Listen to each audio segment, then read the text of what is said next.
Hamınızı təbrik edirəm, bütün Azərbaycan xalqını bu şanlı qələbə münasibətilə. Qeyd elədiyiniz kimi, Quran da buyurur ki, sizinlə vuruşanlarla vuruşun. Ümumiyyətlə, mərhəmət bütün dinlərin mahiyyətində var. Azərbaycan xalqı bu sınaqdan uzaq çıxdı.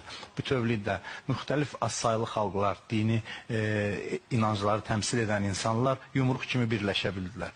Azərbaycan əskərinin göstərdiyi şücaət, Azərbaycan əskərinin döyüş meydanında qətiyyəti arxa cəbhədə xalqımızın yumruq kimi birləşməsi ilə tamamlandı. Bu iki amil və Ali Baş Komandanın qətiyyəti bu müharibədə qələbə çalmağımıza səbəb oldu. Ona görə də bilirsiniz, doğrudan da nəhəng bir iş görüldü qısa bir müddətdə. Biz çox həssas bir regionda yaşayırıq.